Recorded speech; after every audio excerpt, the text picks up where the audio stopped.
it is always a joy to get back into the classic X-Men. We're right in the middle of the Dark Phoenix saga.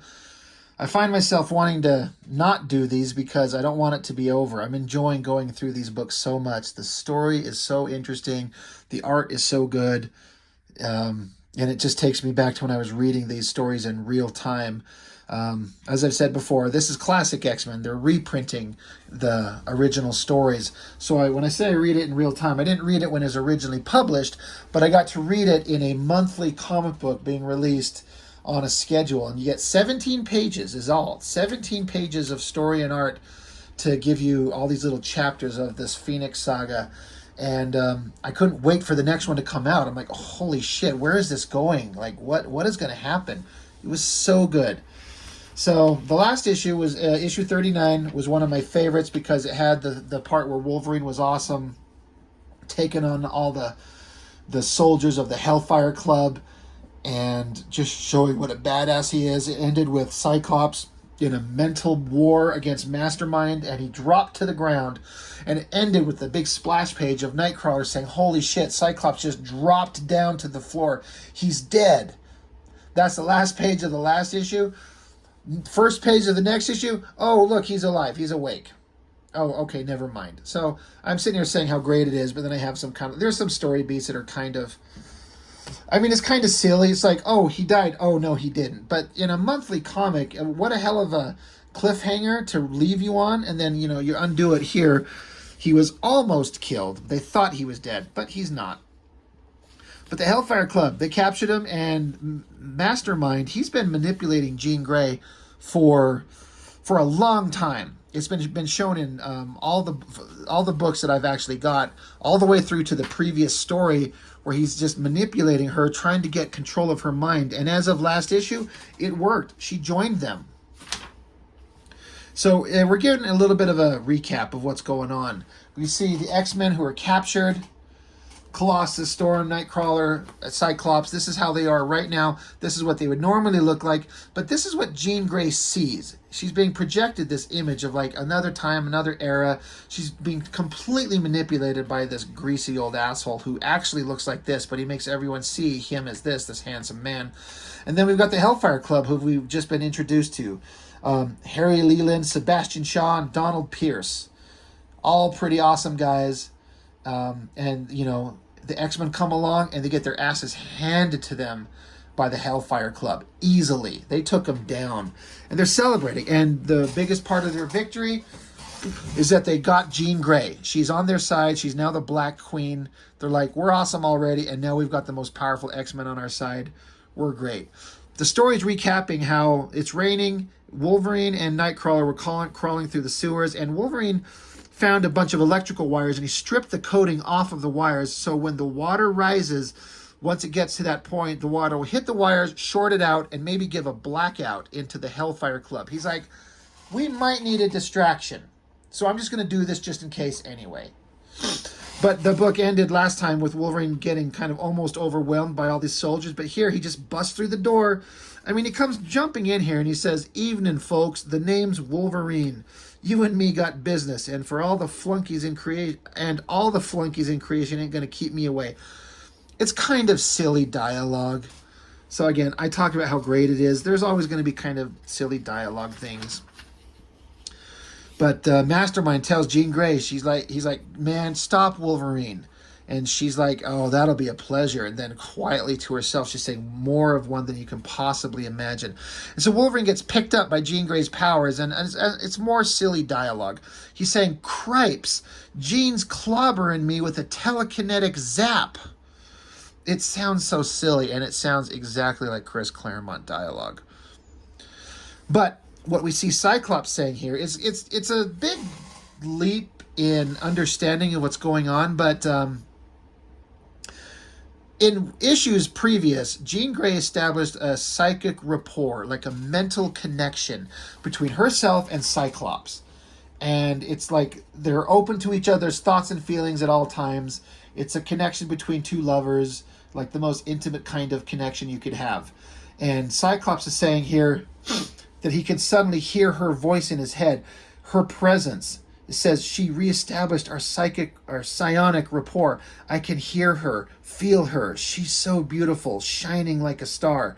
She's broken Mastermind's hold on her, and now she's telekinetically freeing me as well. All I have to do is open my eyes. So she frees him, and he just blasts. Now here's where I've talked about, I've said before, a lot of people don't agree with me, but Cyclops is one bad motherfucker, and I think that they kind of miss that. He's very rigid by the book.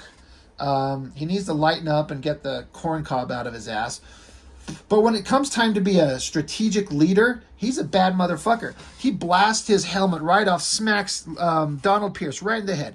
He immediately switches over and uses his optic blast to blow off the bonds of the other X-Men. He immediately turns and shoots the big fat Harry Leland guy. Boom, blasts him out of the wall, off the side, out of sight.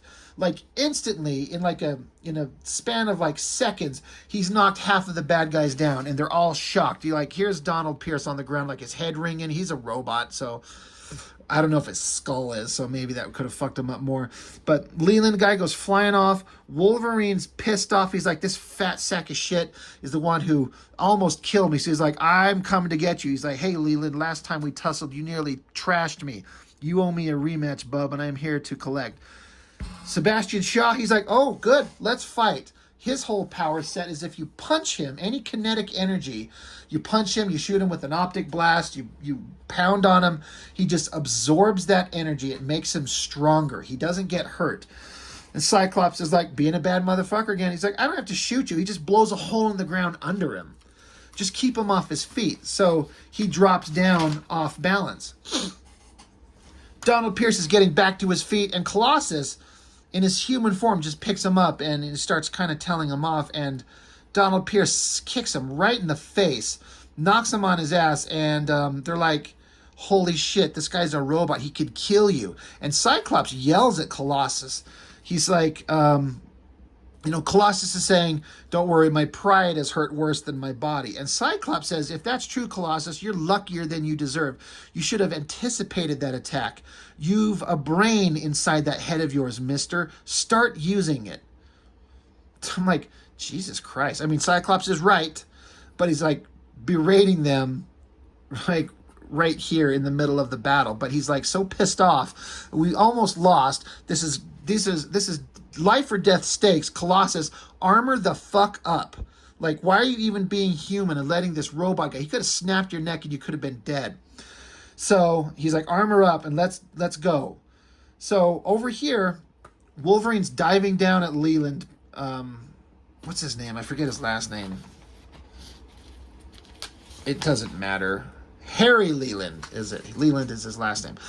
But this Harry Leland guy, his power isn't to increase mass. That's what he did to Wolverine last time. Wolverine was coming at him, so he just used his mutant powers on Wolverine, increasing his mass, making him like weigh hundreds, maybe thousands of pounds, so much that Wolverine dropped through the ground into the sewers and almost died. Well, Leland does the same thing. He just instinctively lashes out at Wolverine, who's diving down onto him. And all that extra mass smashes into Leland, and what could happen? It says, too late, Leland realized that's the last thing he should have done. Cut back over here to Sebastian Shaw. He's like, God, Cyclops is a born leader, as good as I expected. He found one opening, one flaw in our defenses, and in a matter of seconds, he had us on the ropes. I like that. So he's like, shit, Cyclops, all he needed was a second to find an error, and he exploited it, and they're free. We're already on the way. So Nightcrawler shows up, teleports in front of him, and so you're like, well, how do you beat a guy that you can't punch? So that's what are we going to do? How do we beat him? We can't punch him because he just absorbs it and gets stronger. This was an interesting part. It cuts over to 4 blocks up 5th Avenue. It's Avengers headquarters. Now, this is something that I kind of didn't know or I didn't really understand, but at the time. But Beast was a member of the Avengers for a long time. When I started reading comics, Beast was on the Avengers. It wasn't for a while that I realized or understood that he was originally part of the X-Men. But he's reading this book. This is kind of a funny little bit. The book says, it's kind of hard to read. It says, the origin of consciousness in the breakdown of the bicameral mind, if I am reading that right. So the most, technical sounding, boring book ever. And Beast is reading. He says, "Good book. Can't wait to see the movie." Like, it's so stupid. It's funny. But he's on monitor duty at Avengers headquarters. The alarm goes off. He jumps up and he sees like it's a police all points bulletin. Hellfire Club reports attack by group believed to be the X-Men. And so Beast, originally a member of the X-Men, he's like, that can't be. The X-Men wouldn't be doing this. But he's like, I'm part of the Avengers. There's a procedure that I should have summoned every Avenger who's in town to go investigate this. But then what do? Do we trash the X-Men? So the text boxes are saying that Beast stares at the screen for a minute, and then Hank McCoy comes to a decision and makes a final fateful choice. As he leaves, he doesn't look back, and it shows that he erased the information out of the computer so as not to alert the Avengers, to send the Avengers out to go attack the X-Men. He's going to go investigate, but he's not sending the Avengers themselves. Interesting, great characterization. Colossus is fighting stupid robot guy, and the robot guy is pushing Colossus down. Like, I kind of feel like Colossus should be equally as strong, if not stronger than the robot guy. But they're just showing how strong he is. Colossus is like, holy shit. This guy's strong, but Colossus gets mad and snaps his arm. It might be just a point of Colossus not just fully using the full breadth of his power, because he's not Wolverine. He's not a murderer. He's trying to like passively solve problems. That's kind of the duality of his character. He's big, he's tall, he's the strong man, he's invulnerable, but he's a sweet, gentle artist at heart. But you piss him off enough, he'll snap your robotic arm off. And you piss off the robot guy enough, he'll stuff his robotic electrical arm wires in your face, blinding you for a minute so he can get away. So Colossus is left like, God damn, son of a bitch. But at least he's gone. Meanwhile, Nightcrawler, instead of punching Sebastian Shaw, he's just like twirling him in the air, making him dizzy. Shaw eventually catches on, grabs him, and throws him off to the side. But then Storm shows up. But again, instead of punching him or twirling him, she just uses her powers of temperature control and starts freezing him. He can't absorb that kinetic energy. So, Sebastian Shaw throws Nightcrawler at Storm to stop her, and he takes off. He ducks behind a corner, runs into the robot guy, Donald Pierce, and Pierce is like, Shaw, I've been searching all over for you. We're beaten. Like, how can you be so calm? And Sebastian Shaw's like, I've lost battles before. The war goes on. We'll learn from tonight's mistakes, and the next outcome will be different. So they're like, all right, yeah, they beat our asses. We got to go. We'll get them next time. Cyclops is showing up here. Everyone's still kind of running from the X-Men. But right at this moment, the water hits those exposed electrical wires. Poof, the lights go out. And Cyclops is surrounded by complete darkness. He's like, God damn it, I'm surrounded in darkness. So he's prepared. He's waiting. He's looking. And then I love this. This is another one of those great little moments to show what awesome character Wolverine is. Wolverine just appears. He lights a match and says, hey, Psych, we got to stop meeting like this. And Cyclops is thinking to himself, he's like, Jesus Christ, he startled me. I was on guard, expecting trouble, yet he crept up on me without me even noticing. So Cyclops was like being as careful as he could be, and Wolverine still just walks right up to him and lights a match and scares the shit out of him. So what I like is Cyclops says to Wolverine, you look okay. What happened to Leland? And Wolverine says, don't ask. Now, I don't know whatever happened to the character in the future issues, if anything, but I read this as Wolverine killed the motherfucker. He come flying down on him, and like we established in that previous page, Leland reaches out with his mutant mass-increasing powers. Wolverine slams into him. That's the last you see of that guy. And Cyclops is like, what happened? He's like, don't ask. He's like, holy shit, Professor X is going to be pissed. Anyway, go find Nightcrawler and Storm. We got to get the fuck out of here. Meanwhile, Jean Grey is chasing down Mastermind. Now, we've established earlier that she is free of his control. But all his mental manipulation, his digging into her, his messing with her psionic rapport with Cyclops has triggered something inside her, and it's changing her, and she can't stop it, and she's terrified.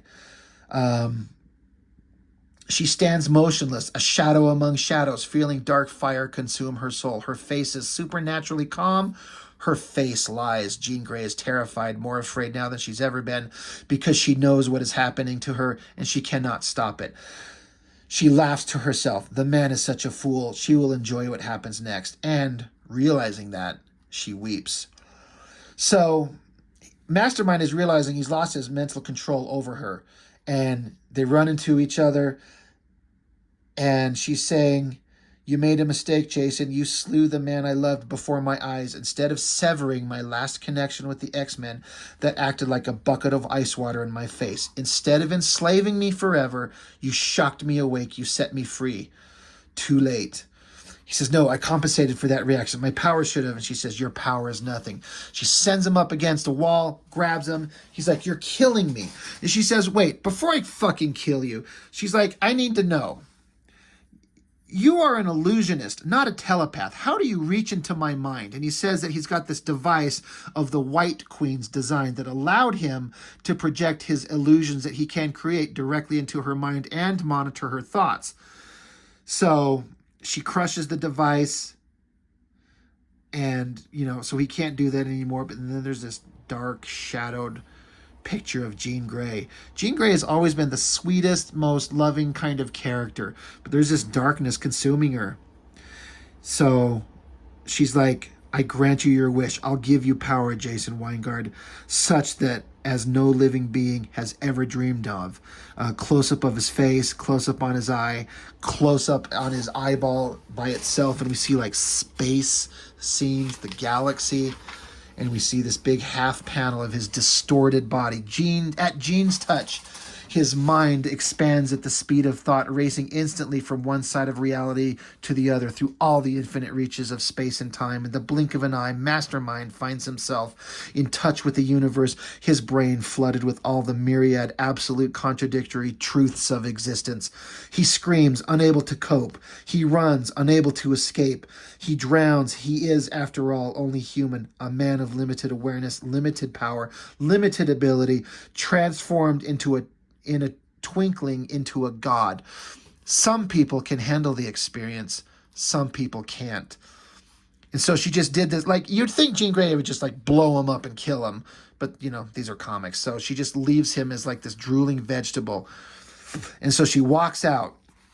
The text says, "The obsidian flames burn brighter within her, and in the distance she hears music, a symphony of power long sought and well remembered.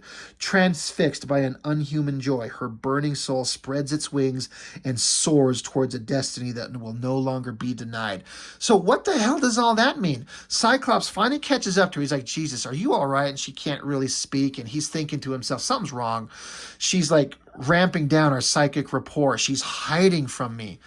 And he's like, "Well, where's Mastermind?" She's like, "I took care of him. We got to get out of here. We've got to run." She's like, "Well, let me help you." She's like, "You can't. No one can. No one can help me." The X-Men all meet up, and they're all running out. They got to get out of there, and they're running. And, Sebastian Shaw's watching, and, he's like, "Don't worry. I'll get you guys. I'll make you public enemy number one. Don't worry about that." It's still raining outside. The X-Men get out there. Cyclops hits a little switch on his little device, and their little stupid-looking little dumbass-looking jet crawls out of the water. They all jump inside. Jean Grey's sitting here holding her head, and like Colossus is saying, "Aurora, what troubles Scott? He seems so driven, like all of a sudden, like a man possessed." And Storm's like, "I know, Peter. We're all alive, unhurt, free. You'd think that would make him happy." So Cyclops is clearly like freaking out. Jean Grey is thinking, "Oh, Scott, your mind's an open book to me. I know your feelings, your thoughts, what you're trying to do, but it's too late, my darling, for me, for us, for everything." Like, she's just saying ominously, like, not that, like, something bad could happen, like something bad is happening. It will happen. It did happen. Their jet takes off. Wolverine's looking down there saying, "God damn, they sent every cop in the world, like all of them. They're down there to get us." But then you hear a voice. "Against an army, Wolverine, you would have at least had a hope of survival. Against me, you have none." And the X-Men turn, and here we see, for the first time, "Hear me, X-Men. No longer am I the woman you knew. I am fire. I am life incarnate, now and forever. I am Phoenix." And she blows up the jet that they're in. And next issue, Dark Phoenix. This is the first time we see Dark Phoenix. What a great buildup. What absolutely fantastic, beautiful artwork. John Byrne with Terry Austin on inks. Chris Claremont's script, even though there's an occasional goofy bit of dialogue and goofy bit of way of talking. I say this every damn time. The amount of story that they're able to cram into these little 17 pages. That's all it is. 17 pages. So much story and characterization. I am so on board with this. I was so excited to see what the hell happens. Holy shit. Jean Grey, who's been the Phoenix with the X-Men, the most powerful, X-Men ever, and one of the most powerful superheroes in all of Marvel Comics, and she's gone evil. Now, I can't speak for the era at the time, but I feel like this story had to be completely revolutionary. I mean, I don't think it's too much to suggest that it was. But I don't know what other comics were doing at the time, what other stories were being told that matched this. But I get a sense that nothing matched this stuff. This was just totally a whole unique thing on its own. And they've revisited the Phoenix concept so damn much that it starts diminishing everything. But at the time, again, I wasn't there reading this when it first came out. This is a reprint that I was reading, so I was reading it in real time. For me, it was so good. I was loving it so much because I was reading Uncanny X-Men at the same time. So you're like, God damn, these are interesting how they go from here to there and what happened in between. But the Phoenix story, what a cliffhanger. There's been all this weird buildup with Mastermind infesting Jean Grey's mind, controlling her, but did anybody think it would turn into this? And this is just the start. There's all kinds of stories still to come. Her just turning into Dark Phoenix is just the tip of the iceberg.